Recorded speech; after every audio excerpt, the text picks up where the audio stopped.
Bonjour, c'est Léa. Et Azélie, les deux voix de l'épisode. Bienvenue sur le podcast Paroles de patrimoine. Ici, on vous donne les clés pour observer et comprendre les patrimoines de vos territoires. Ensemble, on vous embarque dans nos explorations pour vous faire découvrir notre définition du patrimoine et décrypter les notions qui gravitent autour. Pour cet été, nous vous proposons de faire un pas de côté vis-à-vis de nos épisodes habituels et de vous partager quelques chroniques patrimoine au programme agritourisme, tourisme de mémoire ou encore œnotourisme. Retrouvez-nous 2 fois par mois en juillet et en août pour découvrir une nouvelle approche du patrimoine, des notions, des définitions, mais surtout des bonnes pratiques pour visiter vous aussi le patrimoine de vos territoires selon les thématiques qui vous animent. Allez, on vous emmène avec nous.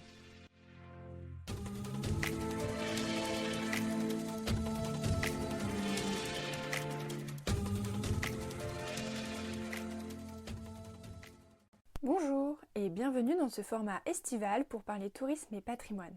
C'est Léa et Azélie au micro. Dans cet épisode, nous allons plonger dans l'histoire, sur les traces de nos anciens et des événements qui ont marqué le cours de l'histoire moderne.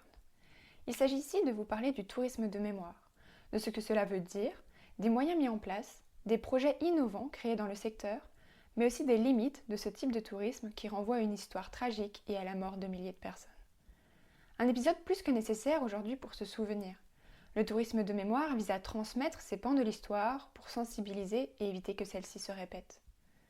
La thématique est dure et n'est peut-être pas la plus summer vibes, mais c'est un sujet qui nous tenait à cœur d'aborder, surtout en ces temps compliqués. Et l'été est une superbe période pour découvrir ces sites chargés d'histoire, de notre histoire. Pour l'anthropologue Franck Michel, le tourisme de mémoire est avant tout caractérisé par son lien étroit avec le devoir de mémoire.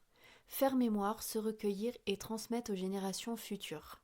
Le ministère des Armées assure la gestion et la valorisation de nombreux sites. Le tourisme de mémoire est un axe important de la politique de mémoire du ministère des Armées. Les actions conduites consistent principalement à mettre en valeur le patrimoine mémoriel, placé sous sa responsabilité et à accompagner les acteurs impliqués par la voie de partenariat. Mais c'est quoi le devoir de mémoire au juste ? Bien que le terme parle de lui-même, le devoir de mémoire désigne et postule l'obligation morale de se souvenir d'un événement historique, tragique et de ses victimes afin de faire en sorte qu'un événement de ce type ne se reproduise pas. La notion est apparue dans les années 1960 en référence à la Seconde Guerre mondiale et surtout au massacre de la Shoah. Depuis, ce terme s'est étendu en référence à d'autres événements tragiques dans le monde. Le devoir de mémoire présente une certaine rupture avec la tradition du droit de la paix et de la guerre, en s'opposant à la clause d'amnistie des traités de paix qui stipule l'oubli de tous les griefs passés relatifs aux conflits en interdisant de les évoquer. Le devoir de mémoire remédie à cette amnésie collective pour éviter que les dérives idéologiques ayant conduit à des persécutions ne se reproduisent. Le devoir de mémoire se matérialise par l'émergence de monuments commémoratifs, le mémorial. La réflexion menée ici est issue du travail de recherche de Gaël Deryenich, retranscrit dans son ouvrage « Mémorial, comment transmettre le souvenir d'un événement tragique » que nous vous mettons en description. L'apparition de ce type de monument apparaît notamment après la Première Guerre mondiale, et même si à cette époque on ne parlait pas de devoir de mémoire, mais plutôt de commémoration de la victoire et d'honorer la mémoire des défunts, des mémoriaux sont érigés partout en France, sous l'impulsion de l'État, mais aussi directement des communes. Au départ, ces mémoriaux sont d'ordre statique, où la part d'interaction avec le visiteur est faible. Après la Seconde Guerre mondiale, la fonction des mémoriaux va évoluer avec le fameux besoin de mémoire qui vise, au-delà de la commémoration d'un événement, de le raconter. Les monuments s'ouvrent alors avec une nouvelle structure où le visiteur peut le parcourir, l'arpenter et le ressentir. Le rôle du mémorial est ainsi de transmettre la mémoire des défunts, tout en relatant les faits historiques qui y font référence, pour le « plus jamais ça ». Le mémorial est d'une part un monument visant à la commémoration d'une histoire collective, mais où chacun peut aussi s'approprier le souvenir à son échelle. Le mémorial se place du côté de la mémoire collective dans le sens où il retient et entretient un ensemble de souvenirs importants pour l'identité d'une communauté, mais aussi, le mémorial stimule la mémoire individuelle du fait que chaque visiteur possède une mémoire subjective, qui lui est propre donc, composée de ses propres souvenirs et qu'il met en relation avec le lieu qu'il visite.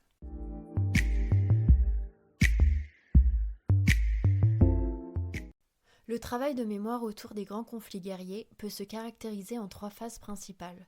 Dans un premier temps, et alors que le traumatisme est encore vif, le souvenir est sacré. Il s'exprime lors de cérémonies commémoratives ou lors de pèlerinages sur les lieux des batailles. C'est un moment important qui est principalement destiné aux familles endeuillées par les conflits et aussi pour les anciens combattants survivants ayant vécu le conflit et perdu des camarades au combat. Puis, afin de faire vivre la mémoire des faits, apparaissent les premiers musées créés souvent par l'impulsion d'associations. Enfin, dans un troisième temps, la disparition des derniers anciens combattants et les difficultés auxquelles sont confrontées les associations pour se renouveler font basculer l'initiative privée vers le public, le commémoratif dans la muséographie et le sacré dans l'histoire avec un grand H. De plus, avec la disparition progressive des protagonistes et des témoins, un nouvel enjeu apparaît, celui de la transmission auprès des générations qui n'ont pas connu ces événements. Le développement touristique de ces lieux de mémoire vient de ce fait répondre à cette dernière réflexion en permettant au plus grand nombre d'en comprendre les faits, les récits et les enjeux passés et futurs. L'historien et académicien Pierre Nora précise qu'un lieu de mémoire dans tous les sens du mot va de l'objet le plus matériel et concret, et éventuellement géographiquement situé, à l'objet le plus abstrait. L'approche de la mémoire sous-entend évoquer la mémoire collective. Cette notion, issue des travaux de Maurice Holbach, désolé pour la prononciation, dans les cadres sociaux de la mémoire apparaît dès 1925. Aujourd'hui, lorsque l'on parle de tourisme de mémoire, nous pouvons à la fois découvrir des sites commémoratifs, des mémoriaux dont nous avons parlé plus haut, des centres d'interprétation, de sensibilisation, comme le mémorial de la Shoah qui se place entre musée, centre de documentation et mémorial de cet événement majeur de l'histoire. L'ossuaire de Diomont, par exemple, qui commémore la bataille de Verdun, etc. Chaque site possède une identité propre relative aux événements auxquels il fait référence.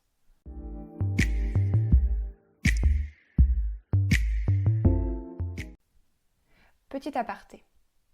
Lorsque l'on parle de tourisme de mémoire, nous faisons souvent référence aux conflits contemporains majeurs, dont la guerre franco-allemande de 1870, la Première Guerre mondiale et la Seconde Guerre mondiale. La notion s'étend aux autres sites, relatant des conflits antérieurs comme les citadelles et les systèmes défensifs vauban, car nombre de ces sites, construits pour des conflits antérieurs, ont d'ailleurs eu des rôles clés dans les conflits contemporains. Si l'on continue dans notre aparté, ouvrons une deuxième parenthèse sur l'œuvre de Vauban. Sébastien Le Prestre, marquis de Vauban, dit Vauban, est un ingénieur, architecte, militaire et urbaniste, et bien d'autres encore. Il est nommé maréchal de France et de ce fait, il réalisera les plans de défense de la France avec la réalisation de plus de 150 places fortes et autres ouvrages civils en France. Parmi ces constructions, 12 figurent sur la liste du patrimoine mondial de l'UNESCO. Il démontre de l'évolution des conceptions défensives de Vauban, organisées après lui, d'une déclinaison géographique complète des sites de défense selon qu'ils soient en plaine, au bord de mer ou encore de montagne, le type d'ouvrage, qu'il soit fort, enceinte urbaine ou citadelle. Mais à quel patrimoine faisons-nous référence lorsque l'on parle de tourisme de mémoire ? Nous l'avons déjà mentionné tout à l'heure, notamment par le biais des mémoriaux. Mais de manière plus précise, voici une liste non exhaustive de la représentation du patrimoine mémoriel. On retrouve des sépultures de guerre, 275 nécropoles et 2200 carrés militaires, des cimetières communaux en France, un milieu de lieux de sépulture français répartis dans plus de 80 pays, sont propriété du ministère de l'Armée par exemple.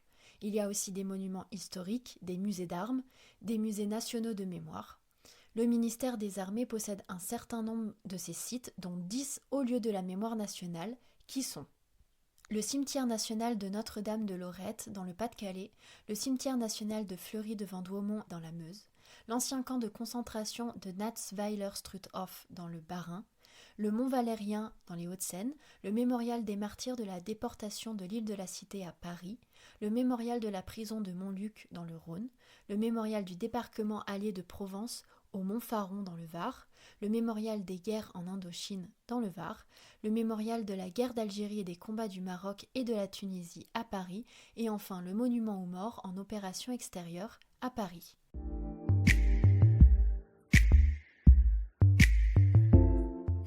La direction de la mémoire, de la culture et des archives, DMCA, est chargé de concevoir la politique d'entretien, de restauration et de valorisation des lieux de mémoire relevant du ministère des Armées, en fixant les principes généraux et les orientations, ainsi qu'en assurant le pilotage et la programmation.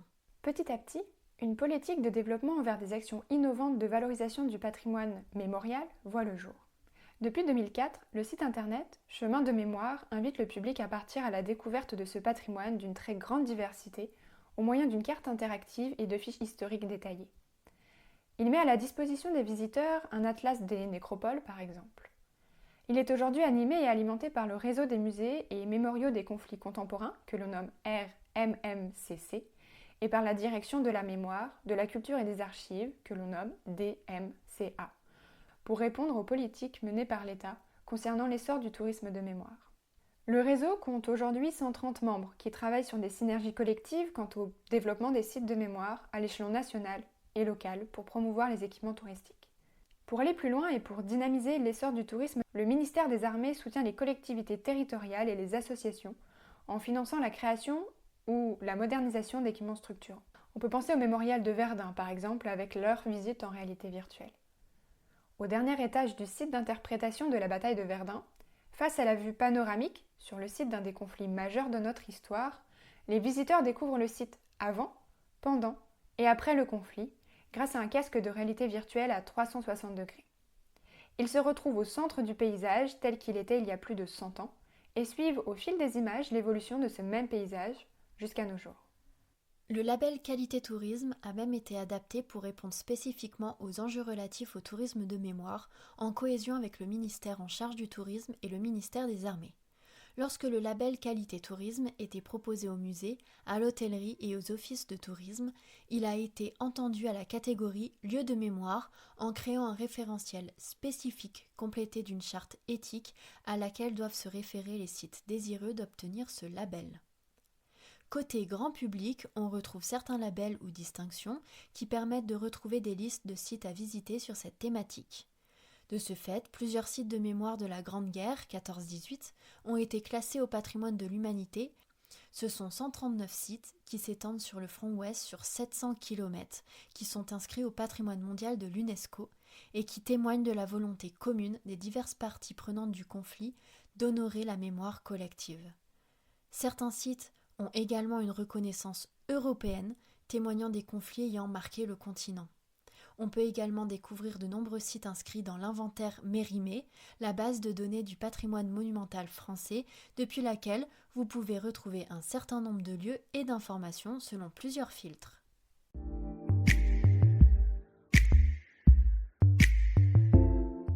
Les territoires français, et même européens ou du monde, sont marqués par des conflits contemporains divers de manière différente. On retrouve plusieurs zones de conflit en France, selon les époques.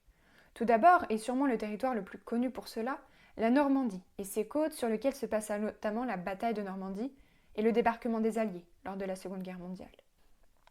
Le long de ces côtes, des mémoriaux, des musées et surtout des vestiges de ce conflit armé stratégique avec les fameux bunkers par exemple, ces blocs de béton monumentaux, le fameux mur de l'Atlantique érigé par les Allemands.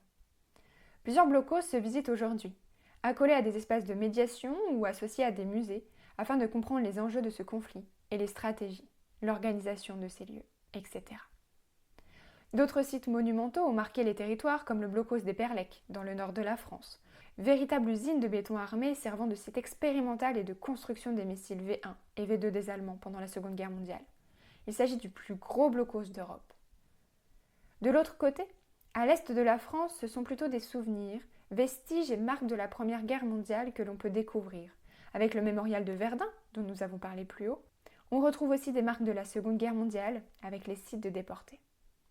Enfin, l'on peut citer le centre de la France et Vichy, avec la ligne de démarcation séparant la zone occupée de la zone libre, la capitale du régime de Pétain, ou encore, plus à l'ouest, le village martyr de Radour-sur-Glane, dont la population fut massacrée par la barbarie nazie.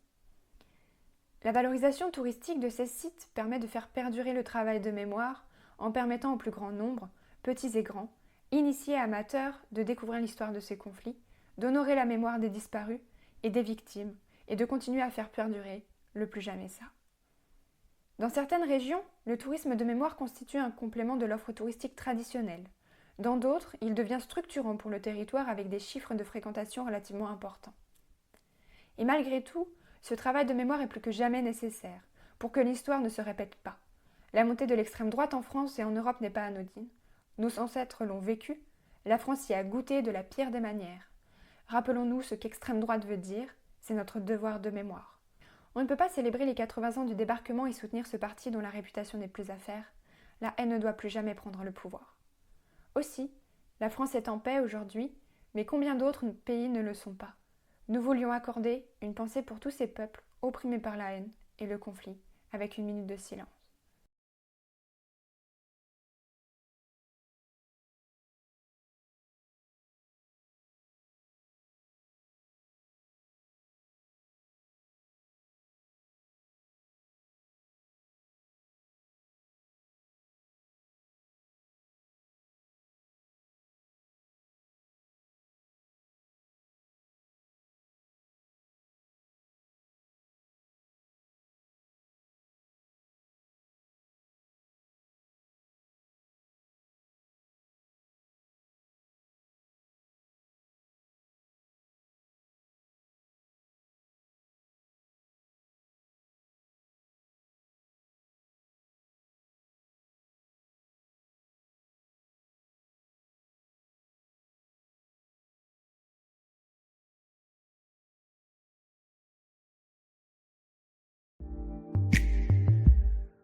Mais le tourisme de mémoire n'est pas un tourisme anodin.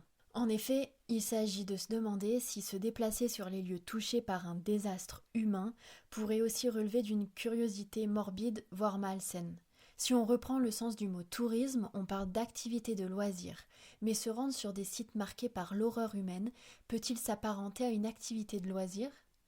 Tourisme ici voudrait plutôt dire adapté à l'accueil du grand public plutôt que activité de loisir.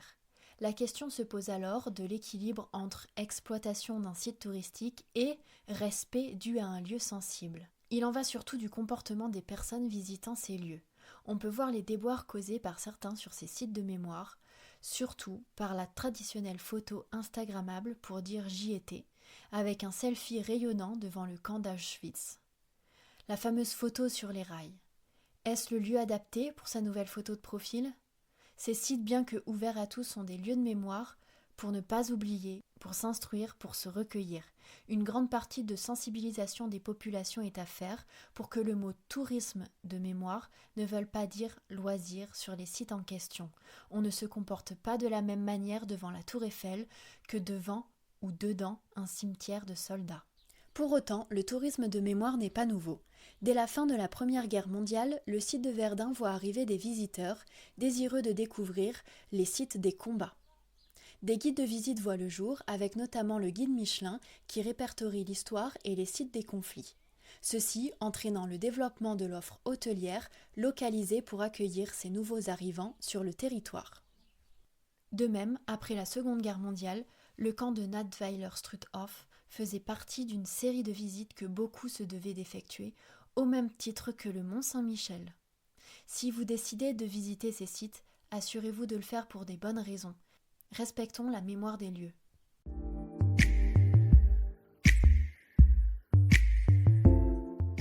Pour marquer la fin de cet épisode sur le tourisme de mémoire, revenons sur des expériences que nous avons vécues, Azélie et moi. Pour ma part, je n'ai pas de souvenir très précis d'une expérience. Ce serait plutôt des souvenirs d'enfance, où j'ai visité beaucoup de musées relatifs à la Seconde Guerre mondiale dans le Nord-Pas-de-Calais. Notamment le fameux bunker d'Eperlec qui m'a énormément marqué, son aspect monumental, et par l'atmosphère extrêmement oppressante qui y régnait. C'est une période qui me passionnait fut un temps, la Seconde Guerre mondiale notamment, mais aujourd'hui c'est plus compliqué. Peut-être parce qu'en grandissant, je me rends compte vraiment des enjeux derrière ces événements, et la partie émotionnelle prend une place plus importante. Aussi, pas plus tard que la semaine dernière, j'ai été visiter la citadelle de Besançon, dont j'avais un très grand souvenir, notamment sur le musée de la Résistance, qui expliquait des sombres sujets très précis, expérimentation médicale, le traitement que les déportés ont subi en déportation, dans les camps de concentration. C'était un musée très dur qui est d'ailleurs déconseillé au moins de 10 ans, et je me demande si à l'époque c'était pas déconseillé au moins de 12 ou de 14 ans. Je me rappelle même des camarades, car c'était une sortie scolaire, qui n'avaient pas pu rentrer dans le musée tellement l'atmosphère était oppressante. Et dernièrement, j'y suis retournée, donc la semaine dernière, avec des amis, pour retrouver ces souvenirs-là et pour pouvoir me reconfronter une fois de plus à la réalité, d'autant plus avec cette activité politique qui fait peur aussi, et besoin de me remémorer ces événements-là, de manière peut-être un peu plus brutale. Le musée a été refait, a été rouvert en 2023, et on ne retrouve plus du tout la même approche de cet événement tragique. On est plutôt sur un musée très moderne qui relate la Seconde Guerre mondiale et du coup la montée du fascisme en France, le gouvernement de Pétain, le rôle des résistants, mais de manière beaucoup moins impressionnante, on va dire, si je peux me permettre le mot, et beaucoup plus lisse. Et j'ai trouvé ça dommage, car je trouve que parfois, même si c'est dur, on a vraiment besoin de se rendre compte de ce que l'être humain a été capable de faire pendant cette période pour le fameux plus jamais ça. Et du coup, je trouve que le musée a perdu de cette saveur d'être différent et d'apporter quelque chose en plus, une lecture en plus, car tous les musées, mine de rien, les faits sont les faits et on relate les mêmes faits. Et je trouve que là, c'était dommage de ne pas avoir creusé la spécificité de la citadelle, et même notamment de ce qui s'était passé sur Besançon et sur la citadelle en tant que telle, puisque des prisonniers français ont été exécutés sur le site de la citadelle. Il y a un mémorial, par exemple. Et aussi, ce qui était intéressant, ce parallèle entre la forteresse Vauban et l'utilisation par les nazis et le rôle de la résistance, etc., et de mettre tous ces faits historiques séparés par des centaines d'années qui au final sont très liés. Et donc ça faisait vraiment le lien avec cet épisode et tous les sujets dont nous avons abordé plus. Je laisse de ce fait la parole à Azélie pour nous raconter son expérience avec la découverte du village de Radour-sur-Glane.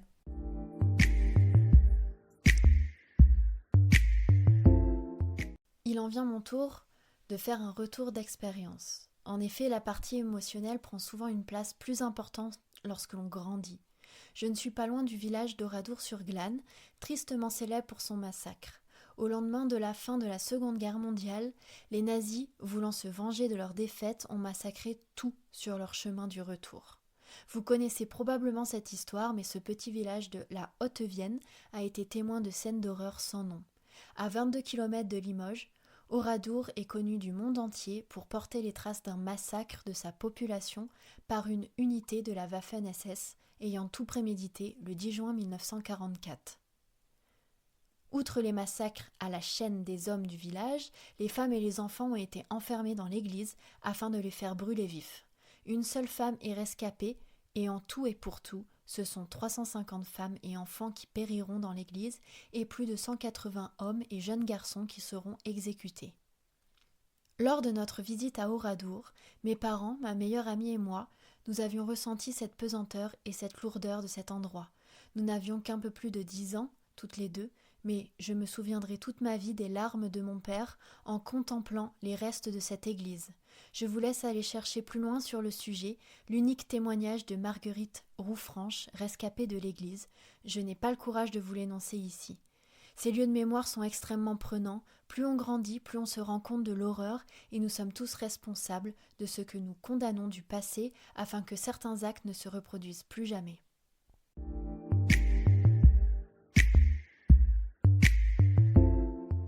Pour terminer cet épisode, nous allons vous partager quelques ressources, notamment un ouvrage nommé Le tourisme de mémoire. Pour le coup, on n'a pas été très original, par Laurent Riotor et Jacques Spindler.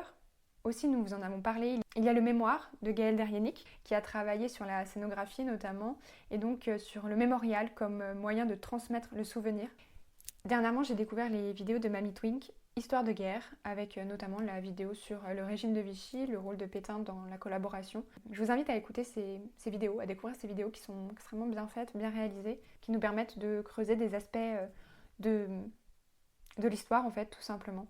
On espère que cet épisode vous aura plu, malgré, on va dire, une atmosphère peut-être un peu sombre par rapport à ces congés d'été, mais on trouvait ça important et intéressant de pouvoir l'amener de cette manière-là, parce que des sites sont aujourd'hui extrêmement bien construits pour se documenter, pour découvrir et se rendre compte de notre histoire avec un grand H et on vous invite à découvrir ces lieux et à soutenir les initiatives, souvent d'associations, de sauvegarde de ces lieux et de l'histoire. À très vite pour un nouvel épisode.